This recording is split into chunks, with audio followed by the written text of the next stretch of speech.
नमस्कार, आप देख रहे हैं भारत लाइव और मैं हूं राकेश कुमार। महागठबंधन को लेकर लगातार काफ़ी सारे बातें सुनने को मिल रही है। सीट शेयरिंग को लेकर मामला लगभग बहुत सारे जो है मामले बिगड़ते दिख रहे थे, लेकिन अब लगभग सब सुलझ गया है। पिछले दिनों महागठबंधन में लगातार टूट हो रही थी। टूट के बाद जो है महागठबंधन की स्थिति दयनीय हो गई थी, लेकिन अब स्थिति सामान्य दिख रही है। अब जितने भी घटक दल महागठबंधन में शामिल हैं, सभी में सामंजस्य दिख रही है।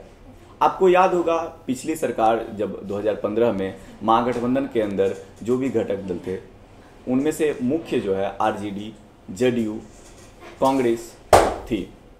अन्य घटक दल भी उसमें थे, लेकिन आपको याद होगा जब 2017 में नीतीश कुमार जो है महागठबंधन से अलग होकर एनडीए में शामिल हुए। और शामिल क्यों हुए थे? कयासें लगाई जा रही थी कि तेजस्वी यादव को जेल हो सकती है और इससे उनकी सत्ता पर, उनकी कुर्सी पर कहीं ना कहीं प्रभाव पड़ेगी, इसलिए वह एनडीए में शामिल हो गए। उसके बाद से लगातार कांग्रेस तब से नीतीश कुमार से नाराज और लगातार आरजेडी का समर्थन करते आई है, तेजस्वी यादव का समर्थन करते आई है।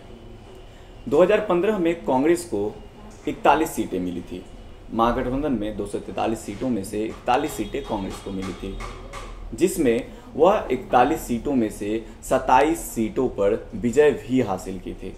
जी हाँ, 27 सीट पर उनकी विजय हुई थी। अब 2020 के चुनाव में, इस 2020 के चुनाव में काफ़ी सारी ऐसी चीज़ें देखने को मिल रही है जो कि असामान्य हैं।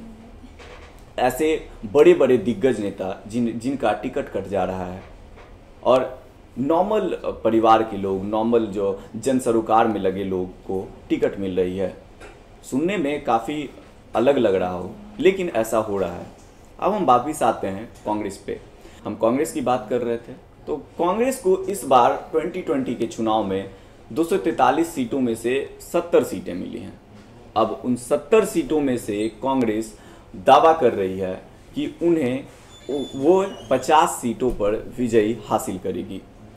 तो यह एक बड़ी बात है, जहां की पिछले चुनाव में 2015 में 41 सीटों में से 27 सीटों पर विजय हासिल की थी और इस बार वो दावा कर रहे हैं कि 70 में से 50 सीटों पर वह विजय हासिल होंगे।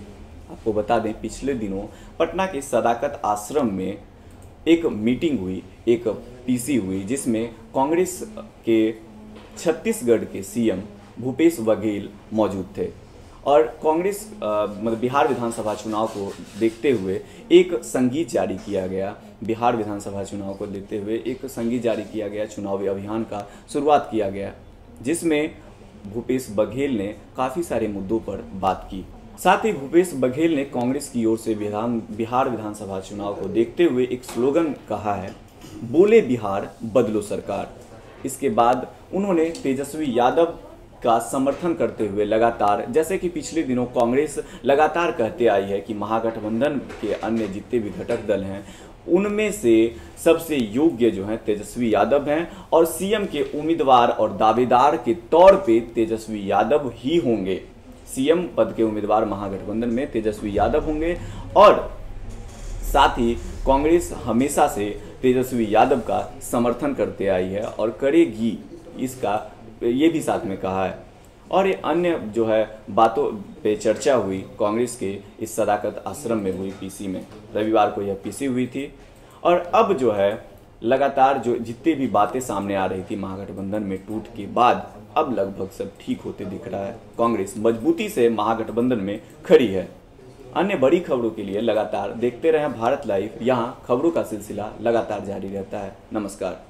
बढ़ाएं अपना कदम सक्सेस की ओर शिखर करियर इंस्टीट्यूट के साथ। शिखर करियर इंस्टीट्यूट पूर्वी भारत में एकमात्र कोचिंग संस्थान जो एक्सक्लूसिवली है मेडिकल एंट्रेंस एग्जाम के लिए।